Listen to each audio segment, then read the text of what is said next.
Blog Talk Radio. Welcome, world. Welcome once again to Tuesday Talk with Key West Lou. I am your host, Louis Patrone. Great show tonight. I don't normally get this enthused, but I think tonight's a good show. A lot of things have come together in the past few days. There's so many things to talk about in this world. Unfortunately, too many of them concern Trump. I try to throw a few non-Trump things in. But with Trump or without, this week we got good stuff to chat with you and share with you. So let me get going. The special election in Ohio. A few minutes ago, I looked at the television to get the results. And the Democrat, his name is Danny O'Connor, was ahead by 9,400 votes, and there was an indication the early lead was too great for him to overcome, but there's no decision had been made as to who won yet. It seems like O'Connor may be on his way to winning. He was ahead by something like 15 points at the time. This would be a significant victory. I'm not going to say it's a great victory for a Democrat or for O'Connor. It's a significant win, though, because it's proof, once again, as has been the case in most of these races this past year, that this country does not like what Trump is doing to our country and to the people of our country. And the only tool people have in a democracy is the vote. And this is an indication, I believe, of what is to come in November with the midterm elections. I do believe there's going to be a blue wave. I believe that the Republicans are going to take a beating. And I've got to say it this way, deservedly so, because none of these guys in Congress, whether they're, senators or representatives, stood up to the president. A handful, 3, 4, that's all. They're afraid to stand up to him. And we cannot have a president that exhibits that kind of power over men of power, other men of power. Just not right. So let's see how this thing goes. I have to believe also, I've been following, the work up to this election the past week in Ohio, and for the Democrat to win, he had to get a lot of the Republican female vote. And I think he probably did in certain areas, the educated, the college grad female, and it had to do with the child separation policy. Trump takes the kids away from the parents at the border. Horrible what's been happening in the last 4 to 6 weeks on that issue. And you just can't do that, and a woman, best of all, would feel the impact of such a taking. Another significance of this election is if O'Connor does win, as I anticipate he will now, it is the first time in 35 years that a Democrat has won that seat. Would you believe it? First time in 35 years. Another significant feature, and what I'll be looking at after my show closes tonight, and you should look at, is by how many points O'Connor wins, again, assuming he wins. Trump took the state by 11 points. Let's see what this young man O'Connor does in winning this 12th district congressional seat in Ohio. God bless America. I'm happy because I don't like Donald Trump. I think he is ruining our country, and please, America, wake up. He is destroying us. I want to talk now about something that came up this afternoon, and this bothers the hell out of me, and it should bother the hell out of you. We are supposedly a free society. We are a free society at the present time that has an authoritarian figure, Donald Trump, who aspires to be president for life. You've heard him suggest this on occasion. He wants to be Putin. He wants to be Kim. He wants to be Mussolini. He wants to be Hitler. He wants to be the man that no one can put down. Now, he's always attacking the media. And so did Putin in Russia, so does Kim. Kim controls the paper, and so does Putin in both their countries. But so did Mussolini in Italy and Hitler in Germany. They took down the press. They turned the people against the press. And this fake news bit is a crock of shit, if you'll excuse the way I put it, that Trump has been pushing. He has turned the American people against the media. Our Constitution guarantees freedom of the press. You may not like what they say, but rarely do they lie. They just tell you things you don't want to hear. That's the problem, especially politicians, because the news media are on their asses and they know what's going on, and generally they cannot, excuse the way I'm going to put it, be bullshitted.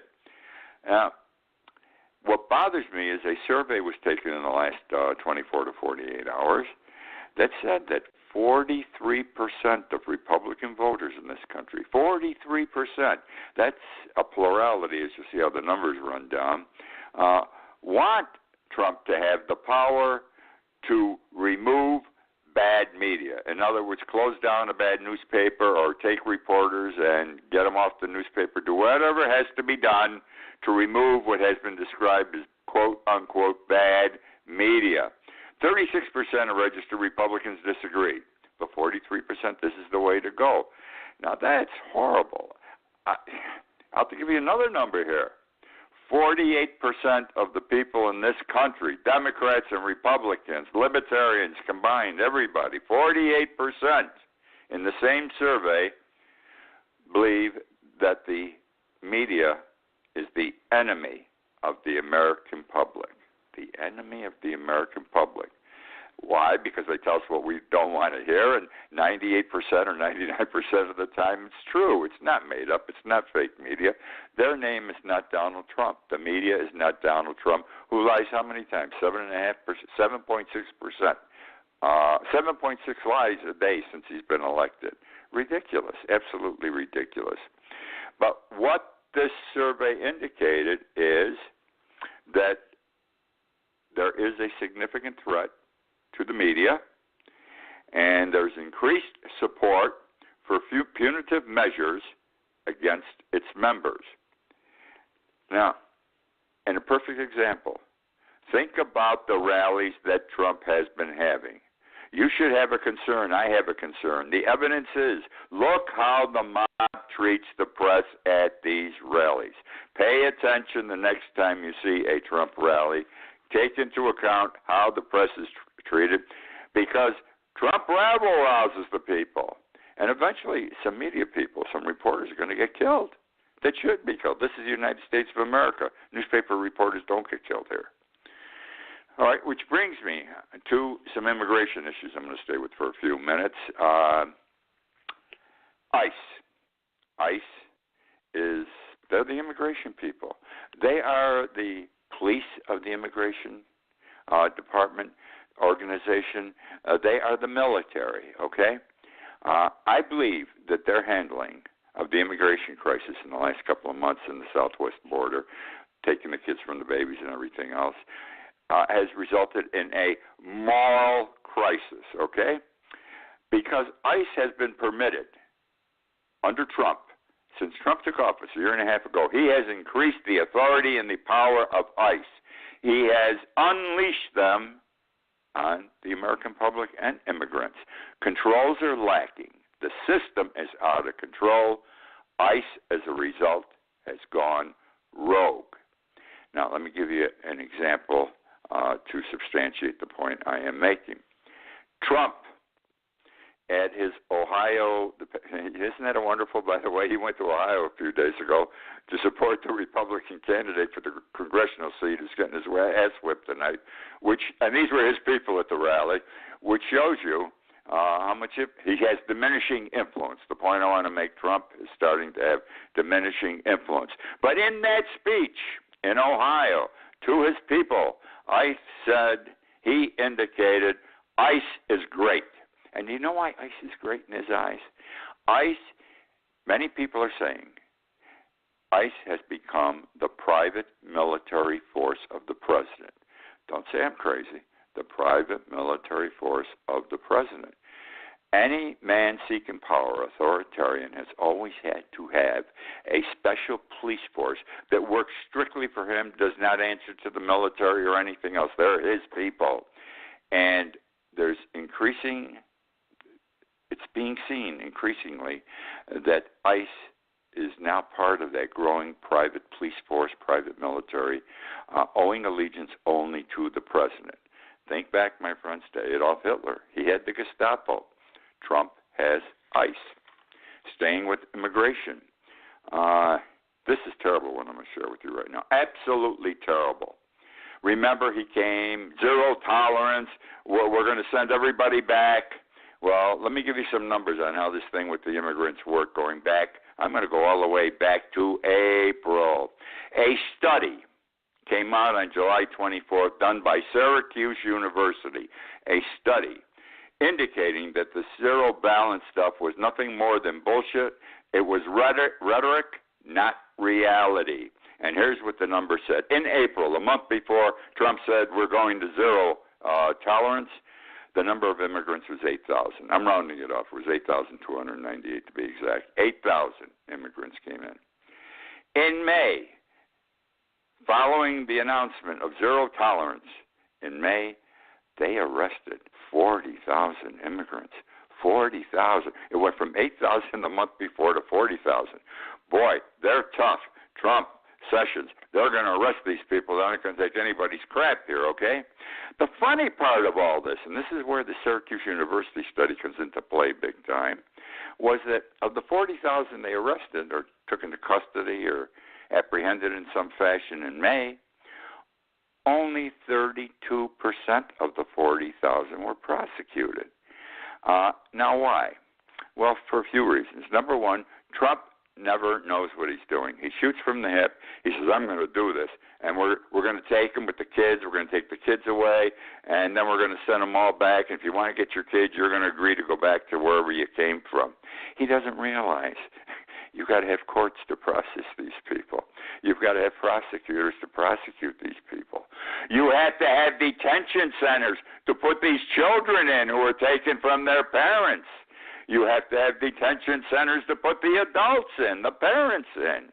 He never gave this any thought. That's why there's still 500 or 600 babies, children we can't find taken from their parents. So he didn't have enough people to process what had to be processed. Now, there's something that's called prosecutorial discretion. When you're dealing with immigrants, because there are so many, or there are so many starting with May, the prosecutors had the Justice Department sessions. They had the right to decide who would be taken before the court first to be sent back to the old country, or who would stay for a while before they went before court, perhaps never. That's called prosecutorial discretion. The Syracuse University study clearly indicated that most of the illegal immigrants who went before the court were parents with children. Very few, a small percentage of adults who came over without children were brought before the court, have not been brought before the court yet. The plan was to bring parents with children. We're going to strip the kids away from their parents, scare the hell out of people. They'll stop coming, and those that are here, they'll agree to go back. Now, that's playing games. That's playing games with the law. That's playing games with the lives of people. I don't care they're not American citizens. This separating child from parent is one of the most horrendous things I have seen in the history of my country in the 83 years I have been on this earth. Which brings me to another immigration issue. How about a little sex abuse, huh? There's rumblings of this. There has to be sex abuse. You've got these detention centers. The kids are anywhere from 2 or 3 months old to 17 years.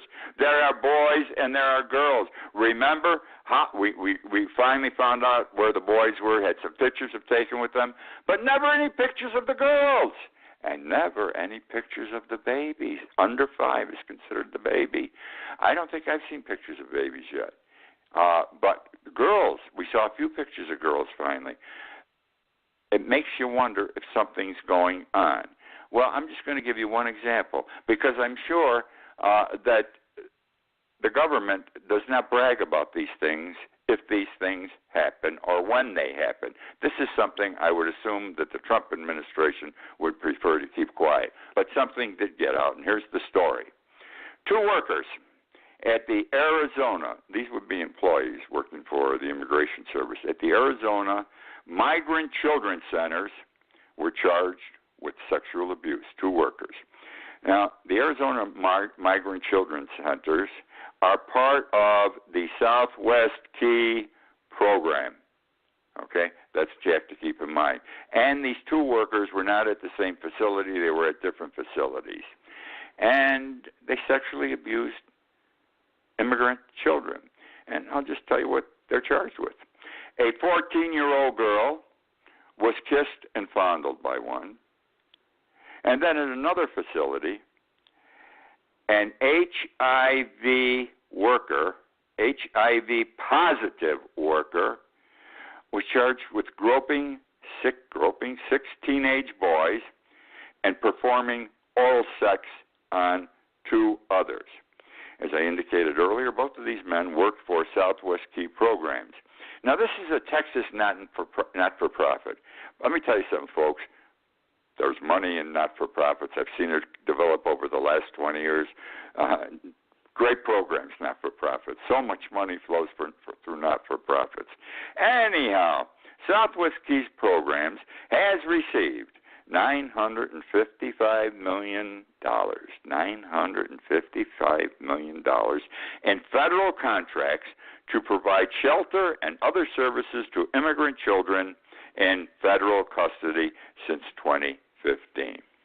You know, if there's smoke, there's fire. If it happens in one place, it happens in another. There have to be more cases of sexual abuse, especially when you take into consideration the large number of children involved. Now, this is a cruel story. This is a personal, sad story. This has to upset you tremendously. And if it doesn't, there's something wrong with it. I got to say it that way. Because I get very irritated when some people who support Trump just pass all these things off. Well, they shouldn't have come here. They came here illegally. They broke the law. We don't care what happens to them. Send them back. They lost their kids. I'll find them sometime. Not my concern. I'm not going to worry about it. I practiced law for 46 years. I was a pretty good lawyer, I thought. I was a good lawyer.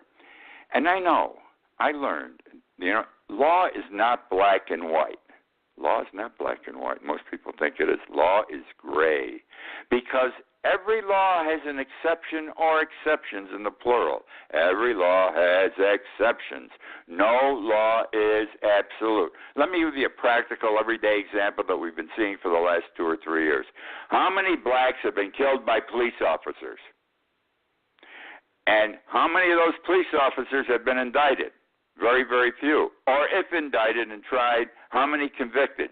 Very, very few. Because most states have now adopted a law that says if a police officer thinks he's in danger of imminent death or imminent harm, he's free to shoot in order to protect himself. Now, thou shalt not murder is a commandment. It's also a law, but there's an exception to thou shalt not kill if you are a police officer and you are in fear of imminent personal danger. So a lot of people get off for killing blacks. A lot of these blacks don't even have a gun. They thought they had a gun. It's a crock. Anyhow, the lady is Alessandra Juarez, 39 years old. Alessandra Juarez, 39 years old. She came to this country from Mexico as an illegal 20 years ago. When she was 19 years old, she entered illegally. She openly has admitted it over the years.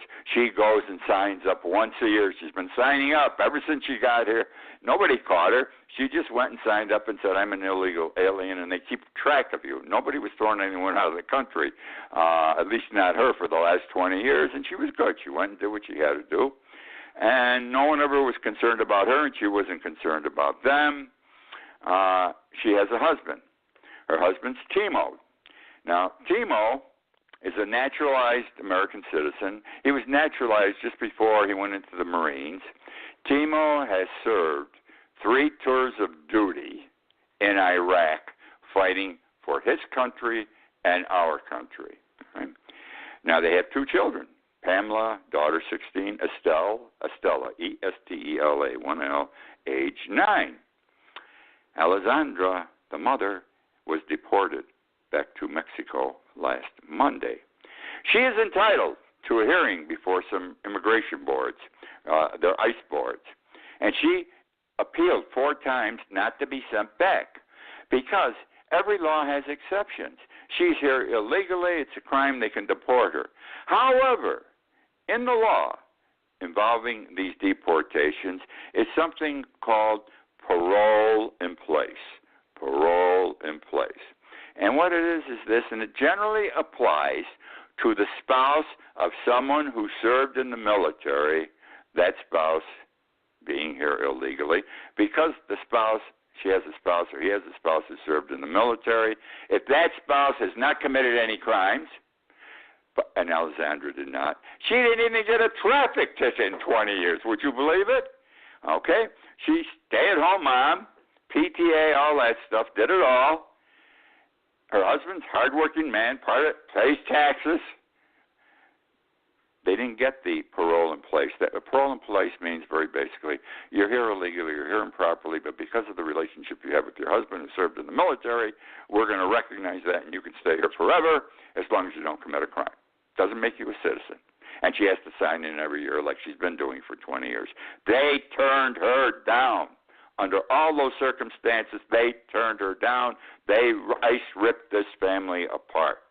Now, what's going to happen to the family? Timo, the husband, has a good job, but he travels all the time. Pamela's going to stay with her father. She's 16. She can handle it while her dad's away, they feel. Estella, though, she's 9 years old, too young to be left where the father's on the road working a lot. And so as soon as Alessandra is settled in Mexico, has a place to stay, etc., Estella's going to move to Mexico to be with her mother. This family split up 18 different ways. This is wrong. This is wrong.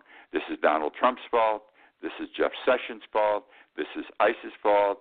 Wake up, my friends. Wake up, America. He is destroying our country. We do things un-American every day now because he is our leader, quote, unquote. And it just can't go on. The only way you're going to get rid of him, you got to vote him out, or he gets impeached.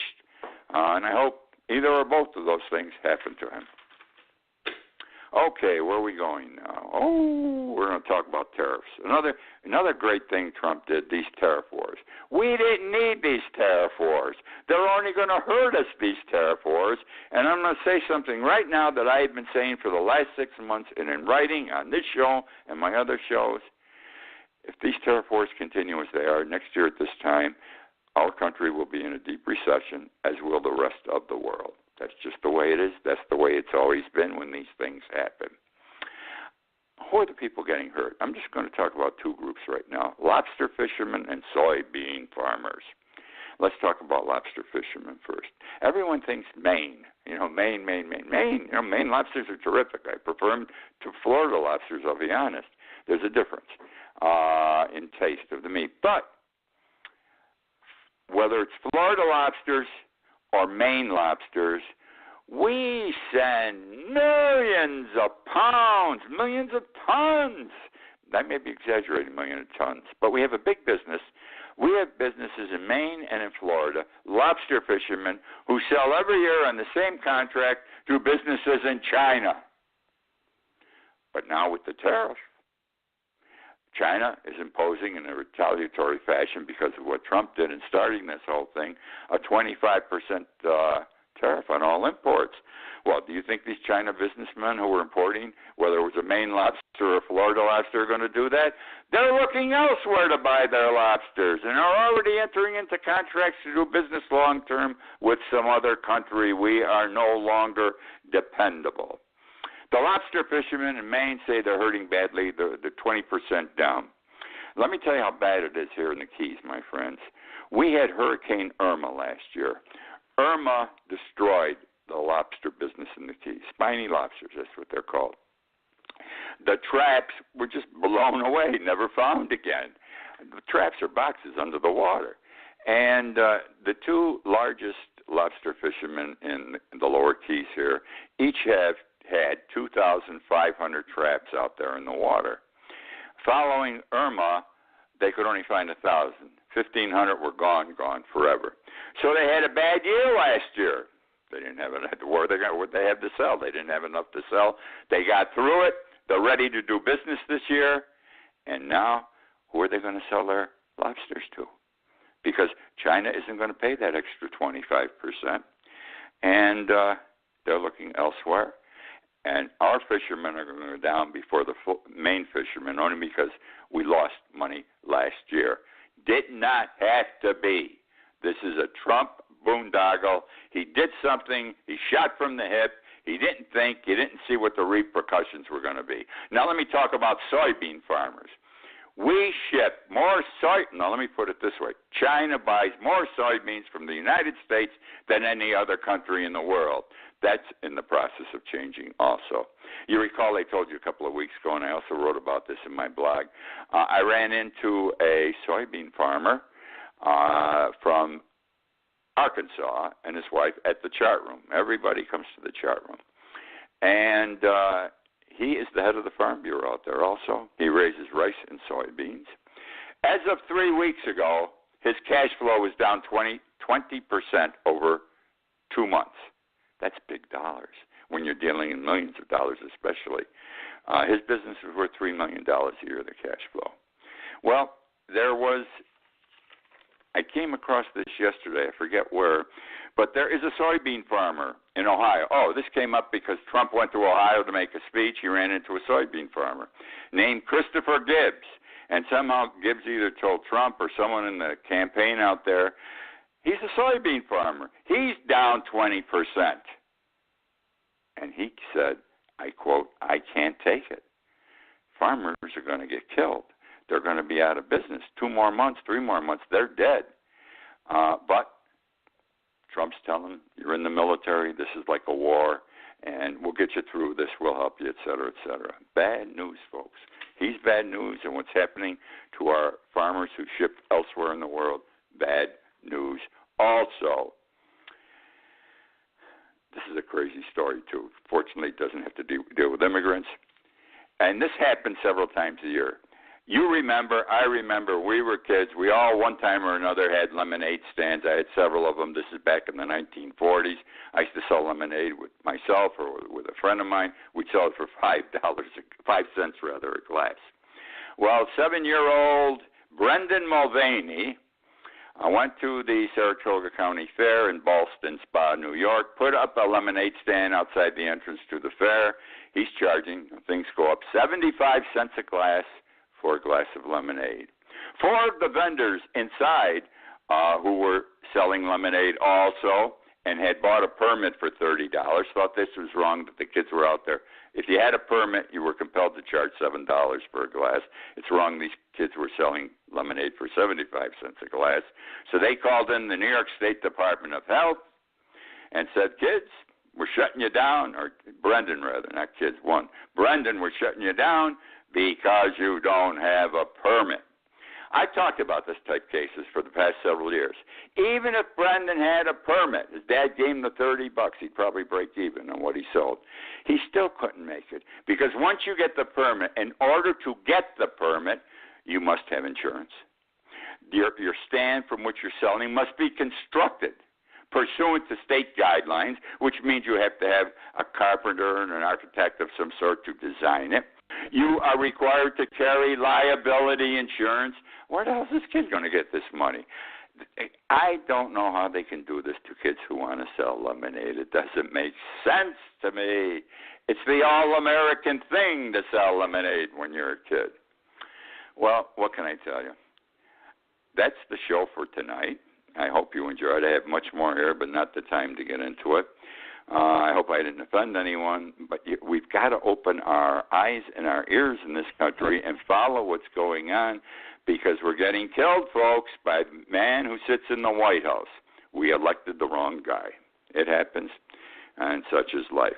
Thank you for joining me. I look forward to being with you again next week.